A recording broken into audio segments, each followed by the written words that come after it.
In today's video, I'm going to be explaining how to use 3 types of different Rivet dies and how you can identify these dies. The first dies will be the eyelet dies, which you can use to fix eyelets on your corset or any eyelet design dress. The next dies will be the pearl dies, which you can use to fix pearl on either a hard fabric. I will also be explaining how you can use the pearl dies carefully to fix pearl on your skin net and it will not tear.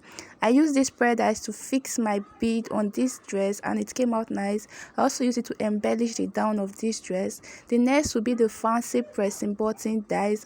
I'll be explaining to you how you can use it to fix fancy pressing button, melter buttons on your shirt, and this is what I use in fixing buttons on this shirt. I'll also be explaining to you how you can identify these dies as well, as some vendors don't really know which of these dies works for which. So we are going to be starting with the eyelet dies.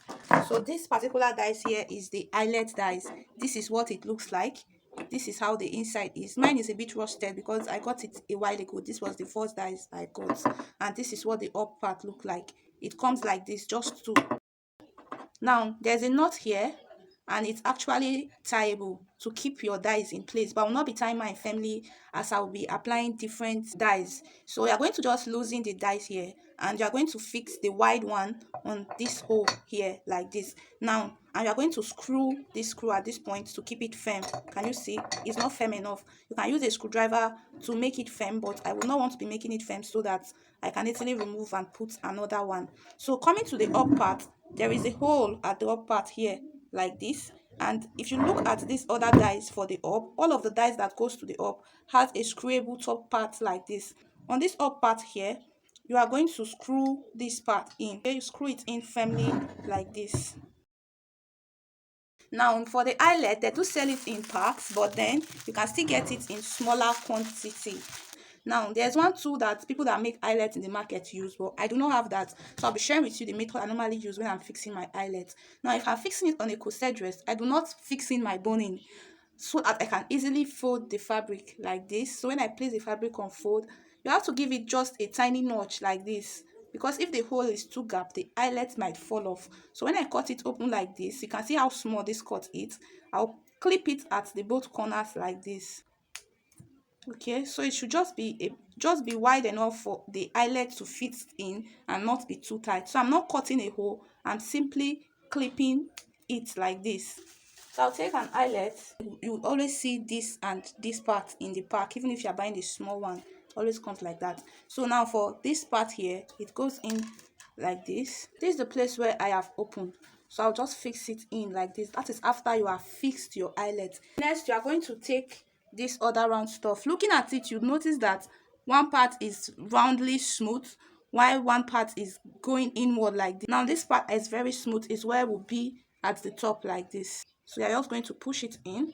You are going to take this and you press it, hit it so that it will be very firm, so that your eyelet does not fall off. Okay, so you can see how firmly I just hit that. You just have to press this. When you press it, it comes down like this, down like this. So just go ahead to fix another eyelet for better understanding. Follow the process. You clip the dress. The smooth part of the whole part should be facing upwards, and you go ahead to hit this down.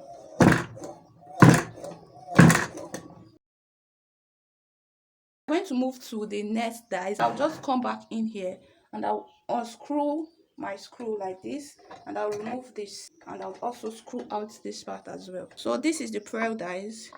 It comes in 3-in-1 like this, and like I said, the big one always goes down here like this.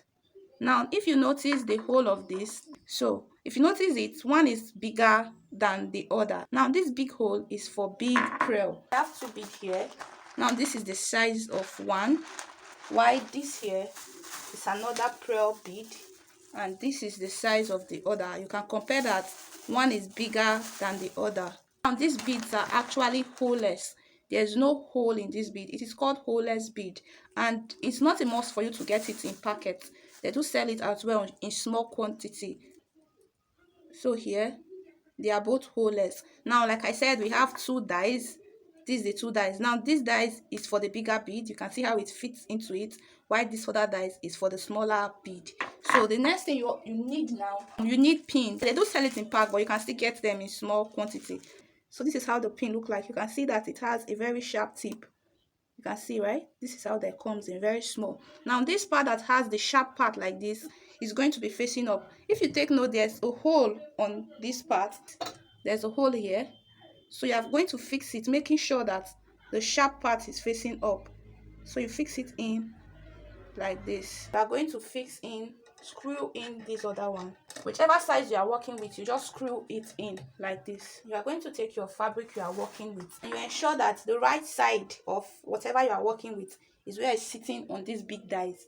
So you go ahead to place it here, and you press this handle. Just press the handle down like this just once, and it will clip. You can see we have a beautiful bead here, and the pin at the back has secured it. So let's do with the bigger dies and see.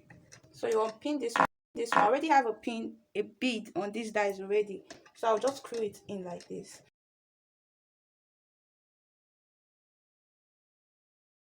Let's say you are working with a light fabric like a skin net, and you need to bead on it.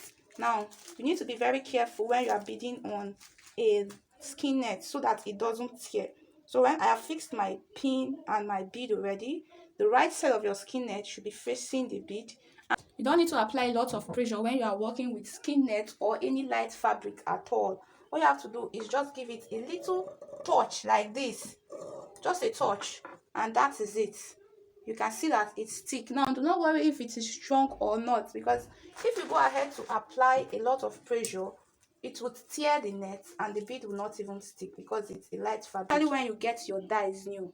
So you can see you can also bead on net and it will still be very, very beautiful. Next, we are going to check the next dies. So this is it for the fancy button. It comes like this, 4-in-1 for the melter fancy button. If you want to see a video on how you can fix the rubber fancy button, do let me know and I'll get the dies for that. I always get these things in small quantities, and there are 4 sets of this button. This is the set of the button.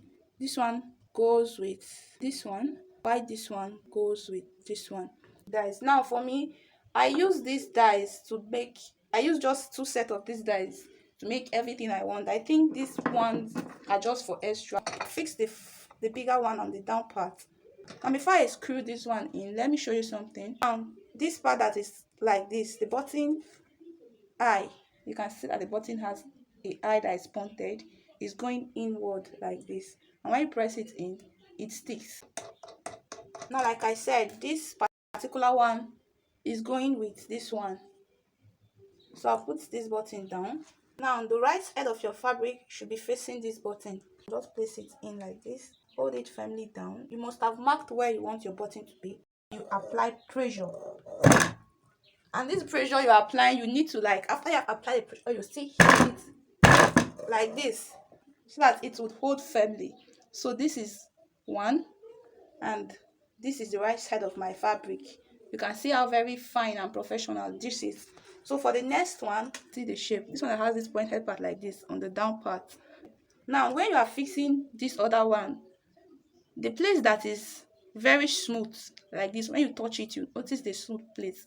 The part that is smooth should be facing up, because if you face it wrongly, it will not clip into the button. Now this part is very smooth, you can see that it pressed into the button, but if you fix it wrongly, this part does not fix into the button. You can see I'm applying pressure, but the button is not going in.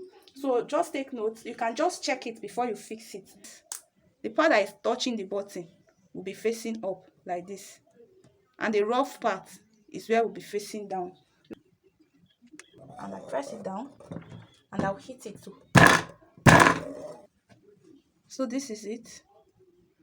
You can see that it went in. You can see that the other part is also very well. If you did this correctly, your button is supposed to go in when you press it in.